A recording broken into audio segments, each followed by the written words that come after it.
ಮೊದಲನೇ ಭಾಗದಲ್ಲಿ ಕೃಷ್ಣವೇಣಿ ತಂದೆ ಬಾಗಿಲು ತೆಗೆಯೋದಕ್ಕೆ ಪ್ರಯತ್ನ ಮಾಡ್ತಾ ಇರ್ತಾನೆ. ಅಷ್ಟರಲ್ಲಿ ಹಿಂದ್ಗಡೆಯಿಂದ ಯಾರೋ ಅವನ ತಲೆಗೆ ಗಟ್ಟಿಯಾಗಿ ಹೊಡೆದಿದ್ರಿಂದ ಪ್ರಜ್ಞೆ ತಪ್ಪಿ ಕೆಳಗಡೆ ಬೀಳ್ತಾನೆ.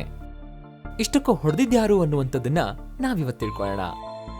ಅವನ ತಲೆ ಗಟ್ಟಿಯಾಗಿ ಹೊಡೆದದ್ದು ಬೇರೆ ಯಾರೂ ಅಲ್ಲ, ಸ್ವತಃ ಅವನೇ ಹೆತ್ತ ಮಗಳು ಕೃಷ್ಣವೇಣಿ. ಅವಳೇ ಅವನ ತಲೆ ಗಟ್ಟಿಯಾಗಿ ಹೊಡೆದು ಹೀಗನ್ಕೋತಾಳೆ, ನನ್ ಬಗ್ಗೆ ಏನಾದ್ರೂ ಆಚೆ ಹೇಳಿದ್ರೆ ದೇವ್ರನ್ನ ಕೂಡ ಬಿಡೋದಿಲ್ಲ. ಅಪ್ಪ ನೀನೆಷ್ಟು ಅಂತ ಕೃಷ್ಣವೇಣಿ ಅನ್ಕೊಂಡು ಬೇರೆಯವ್ರು ನೋಡೋಕ್ಕೂ ಮುಂಚೆ ಬಾಗಿಲು ತೆಗೆದು ಅವನನ್ನ ಎಳ್ಕೊಂಡು ಮನೆ ಒಳಗೆ ಹಾಕ್ತಾಳೆ. ಅವನು ಬದುಕಿದಾನಾ ಇಲ್ವಾ ಅಂತ ತಿಳ್ಕೊಳ್ಳೋಣ ಅಂತ ಅನ್ಕೋತಾಳೆ. ಅವನ್ನ ಹಿಡ್ಕೊಂಡು ಎದೆ ಬಡಿತ ಇದೆಯಾ ಇಲ್ವಾ ಅಂತ ಚೆಕ್ ಮಾಡ್ತಾಳೆ. ಮುದುಕ ಒಂದೊದೆಗೆ ಸತ್ತೋಗ್ಬಿಟ್ಟ. ಇಷ್ಟಿರೋವಾಗ ನನ್ನ ಹತ್ರ ಏನಕ್ಕೆ ಇಟ್ಕೋಬೇಕು ಇವನು? ಇವ್ ಶವನ ಮನೆಯಲ್ಲೇ ಸಮಾಧಿ ಮಾಡ್ಬೇಕು ಅಂತ ಕೃಷ್ಣವೇಣಿ ನಿರ್ಧಾರ ಮಾಡ್ತಾಳೆ. ಇದನ್ನೆಲ್ಲ ನೋಡ್ತಾ ಇದ್ದ ಅತ್ತೆ ತನ್ನ ಮನ್ಸಲ್ಲಿ ಹೀಗನ್ಕೋತಾಳೆ, ಅಯ್ಯೋ ದೇವ್ರೆ, ಹೆತ್ತಿದಪ್ಪನ್ನೇ ಸಾಯಿಸ್ಬಿಟ್ಲು. ಇಂಥ ಒಂದ್ ಮಗಳು ಯಾರಿಗೂ ಹುಟ್ಲೇಬಾರ್ದಪ್ಪ ಅಂತ ಅನ್ಕೊಳ್ತಾ ಅತ್ತೆ ತುಂಬಾ ನೋವು ಪಟ್ಕೋತಾಳೆ. ನಂತರ ಕೃಷ್ಣವೇಣಿ ಅವ್ರ ಮನೇಲೇನೆ ಒಂದು ಗುಂಡಿ ತೋಡ್ತಾಳೆ. ಆ ಗುಂಡಿ ಒಳಗೆ ತಂದೆ ಶವನ ಇಡ್ತಾಳೆ. ಸ್ವಲ್ಪ ದಿನಗಳು ಕಳೆಯುತ್ತೆ.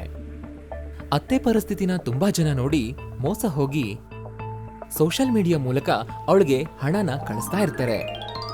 ಆ ದುಡ್ಡಲ್ಲಿ ಕೃಷ್ಣವೇಣಿ ಮಜಾ ಮಾಡ್ತಾ ಇರ್ತಾಳೆ. ಹೀಗಿರುವಾಗ ಒಂದಿನ ಅವ್ರ ಅತ್ತೆ ಆರೋಗ್ಯದ ಪರಿಸ್ಥಿತಿ ಸರಿಯಾಗಿಲ್ಲ ಅಂತ ತಿಳ್ಕೊಂಡ ಒಂದಷ್ಟು ಜನ ಅವ್ರ ಮನೆಗೆ ಬರ್ತಾರೆ. ಅದರಲ್ಲಿ ಒಬ್ಬ ಹೆಂಗಸು ಹೀಗಂತಾಳೆ, ನೋಡಿ ಕೃಷ್ಣವೇಣಿ ಅವರೇ, ನಿಮ್ ಅತ್ತೆ ಬಗ್ಗೆ ನೀವ್ ಹಾಕಿದ ಪೋಸ್ಟ್ ನಾವ್ ನೋಡಿದ್ವಿ. ತುಂಬಾ ಕಷ್ಟ ಆಗ್ತಿತ್ತು. ಅದಕ್ಕೆ ನಿಮ್ಮನ್ನ ನೋಡ್ ಹೋಗೋಣ ಅಂತ ನಾವ್ ಬಂದ್ವಿ. ಸಹಾಯ ಮಾಡೋಣ ಅನ್ಕೋತಿದೀವಿ. ತುಂಬಾ ಧನ್ಯವಾದ ರೀ. ನಮ್ಮ ಅತ್ತೆನ ಎಷ್ಟೋ ಹಾಸ್ಪಿಟಲ್ ಕರ್ಕೊಂಡು ಹೋದೆ, ಆದ್ರೂ ಏನೂ ಪ್ರಯೋಜನ ಇಲ್ಲ. ಅಯ್ಯೋ ಚಿಂತೆ ಮಾಡ್ಬೇಡಿ, ಈ ದುಡ್ಡು ತಗೊಳ್ಳಿ, ಬಲವಾದ ಆಹಾರವನ್ನ ಕೊಡಿ. ನೋಡಕ್ಕೆ ತುಂಬಾ ವೀಕ್ ಆಗಿದಾರ ಅವರು. ಆಮೇಲೆ ಹಾಸ್ಪಿಟಲ್ ಕರ್ಕೊಂಡೋಗಿ ಆಗ ಸರಿ ಹೋಗ್ತಾರೆ ಆಯ್ತಾ ಅಂತ ಆ ಹೆಂಗಸು ಹೇಳ್ತಾಳೆ. ಅದಕ್ಕೆ ಕೃಷ್ಣವೇಣಿ ಆ ದುಡ್ಡನ್ನ ಇಸ್ಕೊಂಡು ಸರಿ ಅಂತ ಹೇಳ್ತಾಳೆ. ಆಗ ಅದೇ ಸಮಯದಲ್ಲಿ ಅತ್ತೆ ಆ ಹೆಂಗಸಿಗೆ ನಿಜ ಹೇಳ್ಬೇಕು ಅಂತ ಪ್ರಯತ್ನ ಮಾಡ್ತಿರ್ತಾಳೆ. ಅದನ್ನ ಗಮನಿಸಿದ ಹೆಂಗಸು ಹೀಗಂತಾಳೆ, ಕೃಷ್ಣವೇರಿ ಅವರೇ, ನಿಮ್ಮ ಅತ್ತೆ ನನ್ನ ಹತ್ರ ಏನೋ ಮಾತಾಡ್ಬೇಕು ಅನ್ಕೋತಿದ್ದಾರೆ. ಅಯ್ಯೋ ನಮ್ಮ ಅತ್ತೆ ಹಂಗೇರಿ, ಎಲ್ಲಾರ್ನೂ ಕರಿತಿರ್ತಾರೆ. ಮಾನಸಿಕವಾಗೂ ಸರಿ ಇಲ್ಲ ಅವರು ಅಂತ ಕೃಷ್ಣವೇಣಿ ಆ ಹೆಂಗಸಿಗೆ ಸುಳ್ಳು ಹೇಳ್ತಾಳೆ. ಇನ್ನು ಅವರೆಲ್ಲ ತುಂಬಾ ಸಮಯದವರೆಗೂ ಅಲ್ಲೇ ಇದ್ದು ನಂತರ ವಾಪಸ್ ಹೋಗ್ತಾರೆ.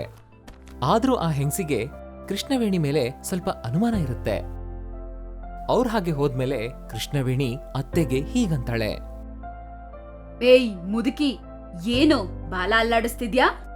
ನನ್ ಬಗ್ಗೆ ಎಲ್ಲರಿಗೂ ಹೇಳಿ ನನ್ ಮಾನ ಮರ್ಯಾದೆ ತೆಗೆಯನ್ ಅನ್ಕೊಂಡಿದ್ಯಾ? ಇನ್ನೊಂದ್ಸಲ ನೀನ್ ಹಂಗ್ ಮಾಡ್ಲೇಬಾರ್ದು.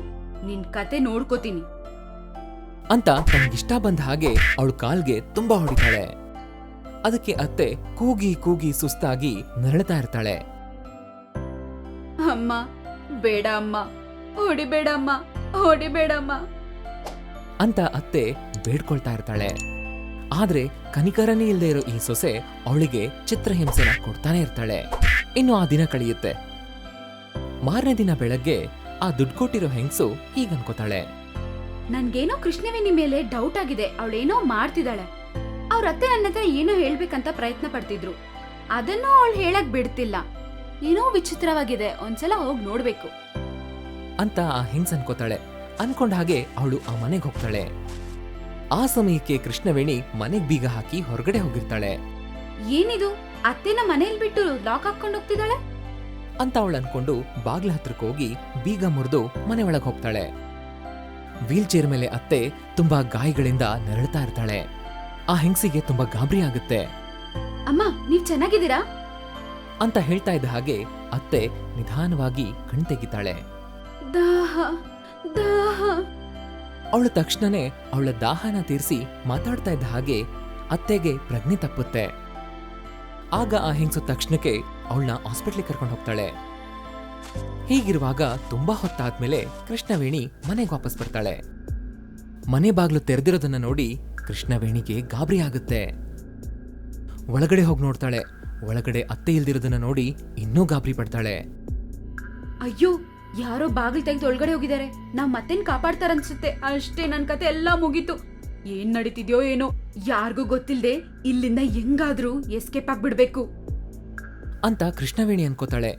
ಅಲ್ಲಿಂದ ಹೊರಡೋದಕ್ಕೆ ಬಟ್ಟೆ ದುಡ್ಡು ಎಲ್ಲ ತಗೊಂಡು ಅಲ್ಲಿಂದ ಹೊರಟೋಗ್ತಾಳೆ. ಈ ಮಧ್ಯೆ ಆಸ್ಪತ್ರೆಯಲ್ಲಿರೋ ಅತ್ತೆಗೆ ಪ್ರಜ್ಞೆ ಬರುತ್ತೆ. ಅಮ್ಮ, ನೀ ನನ್ನ ಕಾಪಾಡಕ್ ಬಂದಿರ್ ದೇವ್ರಮ್ಮ.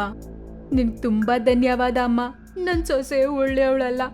ಹೆತ್ತ ತಂದೆಯನ್ನೇ ಸಾಯಿಸಿ ಅದೇ ಮನೆಯಲ್ಲಿ ಸಮಾಧಿ ಮಾಡಿದಾಳೆ.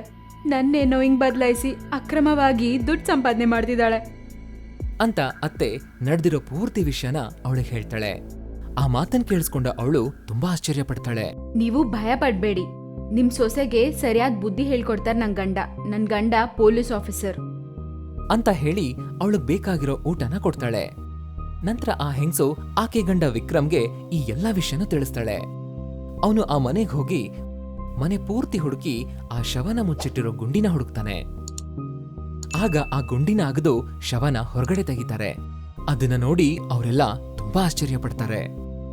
ಸ್ವಂತ ಮಗಳೇ ತಂದೆನ್ ಸಾಯಿಸಿದಾಳ, ಎಷ್ಟು ಬಲವಾಗಿ ತಲೆಗೆ ಹೊಡೆದಿದ್ದಾಳೆ ನೋಡಿ. ಪಾಪ, ಇಂಥ ಮಗಳನ್ನ ಹೆತ್ತಿದ್ದಕ್ಕೆ ಅವನ ಆತ್ಮ ಎಷ್ಟು ರೋದನೆ ಪಡ್ತಾ ಇದೆಯೋ ಏನೋ ಅಂತ ಅವನು ತುಂಬಾ ನೋವು ಪಟ್ಕೊಳ್ತಾನೆ. ಆಗ ಅವರೆಲ್ಲ ಅವಳನ್ನ ಹುಡ್ಕೋಕ್ ಪ್ರಯತ್ನ ಪಡ್ತಾರೆ. ಆದ್ರೆ ಅವಳೆಲ್ಲೂ ಕಾಣಿಸಲ್ಲ.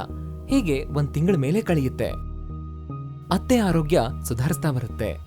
ಅವಳು ಆರೋಗ್ಯವಾಗಿ ಸಂತೋಷವಾಗಿ ಪೊಲೀಸ್ ಅಧಿಕಾರಿ ಮನೇಲೇ ಇರ್ತಾಳೆ. ಅಮ್ಮ, ನಿನ್ನ ಹೆತ್ತದ ಮಗಳ ತರ ನಿನ್ನ ನೋಡ್ಕೋತಿದ್ಯಾ. ತುಂಬಾ ಧನ್ಯವಾದ ಅಮ್ಮ. ಹೆತ್ತದ ಮಗಳ ತರ ಅಲ್ಲ ಅಮ್ಮ, ನಾನು ನಿನ್ ಮಗಳೇ, ಚಿಕ್ಕವಾಗ ಕಳ್ದೋಗಿದ್ ಪ್ರಿಯಾಂಕಾ ಅಂತ ಹೇಳ್ತಾಳೆ. ಆ ಮಾತನ್ನ ಕೇಳಿಸ್ಕೊಂಡು ಅವಳು ತುಂಬಾ ಸಂತೋಷ ಪಡ್ತಾಳೆ. ಏನಮ್ಮ ನೀನ್ ಹೇಳ್ತಿರೋದು? ಈ ವಿಷಯ ನಿನ್ಗೆಂಗಮ್ಮ ಗೊತ್ತಾಯ್ತು? ಅಮ್ಮ, ನನ್ ಗಂಡ ನೀನ್ ಹೇಳ್ದಂಗೆ ಮನೆಗೆ ಹೋಗಿದ್ದ ಅಲ್ವಾ, ಅಲ್ಲಿ ಎಲ್ಲಾ ಹುಡುಕ್ತಿದ್ರೆ ನಾನ್ ನಿನ್ ಜೊತೆ ಫೋಟೋ ಹಿಡ್ದಿರೋ ಒಂದ್ ಫೋಟೋ ಸಿಕ್ಕಿದ್ಯಂತೆ. ಒಂದ್ ಕುಟುಂಬ ನನ್ನ ಬೆಳೆಸ್ತು. ನನ್ನ ಅಪ್ಪ ಅಮ್ಮ ಆರೋಗ್ಯ ಸರಿ ಇಲ್ದೆ ತೀರ್ಕೊಂಡ್ಬಿಟ್ರಮ್ಮ. ಅವರಿಬ್ರು ತೀರ್ಕೊಳ್ಳೋ ಸಮಯದಲ್ಲಿ ನಡೆದಿದ್ ವಿಷಯ ಅಲ್ಲ, ಅವ್ರು ನನ್ನ ಹತ್ರ ಹೇಳಿ ಸತ್ತೋದ್ರಮ್ಮ ಅಂತ ಹೇಳಿ ಫೋಟೋನೆಲ್ಲ ತೋರಿಸ್ತಾಳೆ.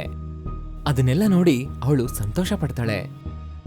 ಅಮ್ಮ, ಪ್ರಿಯಾಂಕಾ ಬಂಗಾರ ತಾಯಿ, ಇಷ್ಟು ವರ್ಷ ಆದ್ಮೇಲೆ ಕಾಣಿಸಿದ್ಯಮ್ಮ. ನನ್ಗೆ ತುಂಬಾ ಸಂತೋಷವಾಗಿದೆ. ನಿಮ್ಮಣ್ಣ ಅನಾರೋಗ್ಯದಿಂದ ತೀರ್ಕೊಂಡ್ಬಿಟ್ರು. ಆ ರಾಕ್ಷಸಿ ಒಳ್ಳೆಯವಳಲ್ಲ, ನನ್ಗೆ ಚಿತ್ರಹಿಂಸೆ ಮಾಡಿದ್ಲಮ್ಮ. ಅಮ್ಮ, ನೀನ್ ಚಿಂತೆ ಮಾಡ್ಬೇಡ, ಅವಳಿಗೆ ಒಳ್ಳೆ ಸಾವು ಬರಲ್ಲ. ಎಲ್ಲ ಆ ದೇವ್ರೇ ನೋಡ್ಕೋತಾರಮ್ಮ, ಬಿಡು. ಅವಳಿಗೋಸ್ಕರ ಪೊಲೀಸ್ ಹುಡುಕ್ತಿದ್ದಾರೆ. ಒಂದ್ ವೇಳೆ ಅವಳು ಸಿಕ್ಕಿದ್ರೆ ಅವಳು ಖಂಡಿತವಾಗಿ ಜೈಲ್ಗೆ ಹೋಗ್ತಾಳೆ ಅಂತ ಪ್ರಿಯಾಂಕಾ ಹೇಳ್ತಾಳೆ.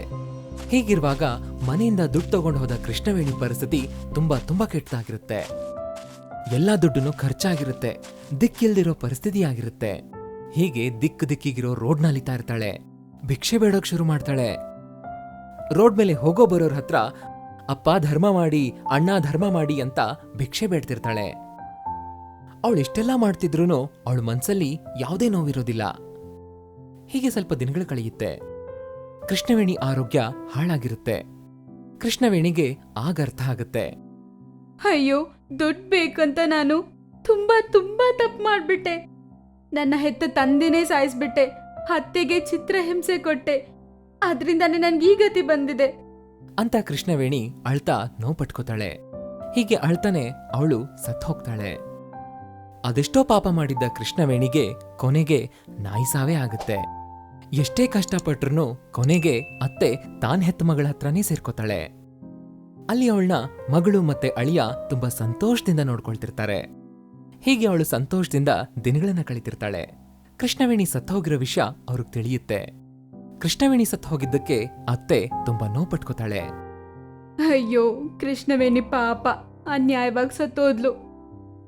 ಅಮ್ಮ, ದೇವ್ರು ಪಾಪನ ನೋಡ್ತಿರ್ತಾನೆ. ಕೊನೆ ದಿನದಲ್ಲಿ ಅವಳು ನಿನ್ ಬಗ್ಗೆ ಅವ್ರ ಅಪ್ಪನ ಬಗ್ಗೆ ಖಂಡಿತವಾಗಿ ಯೋಚನೆ ಮಾಡಿರ್ತಾಳೆ. ಅವಳು ಬುದ್ಧಿ ಬಂದ್ಮೇಲೆನೆ ಅವಳು ಸತ್ತೋಗಿರ್ತಾಳೆ. ದೇವ್ರು ಮಾಡೋದು ಅದೇ ಅಮ್ಮ. ಇದ್ರಲ್ಲಿ ಕಷ್ಟ ಪಡ್ಬೇಕಾಗಿರೋ ವಿಷಯ ಏನೂ ಇಲ್ಲ. ನಡೆದಿದ್ದೆಲ್ಲ ಮರ್ತೋಗಿ ಸಂತೋಷವಾಗಿರಮ್ಮ.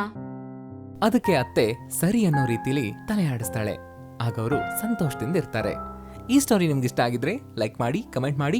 ಹಾಗೆ ಇದೇ ತರದ ಇಂಟ್ರೆಸ್ಟಿಂಗ್ ಸ್ಟೋರೀಸ್ಗಳಿಗಾಗಿ ನಮ್ಮ ಚಾನೆಲ್ನ ಈಗಲೇ ಸಬ್ಸ್ಕ್ರೈಬ್ ಮಾಡಿ. Thanks for watching.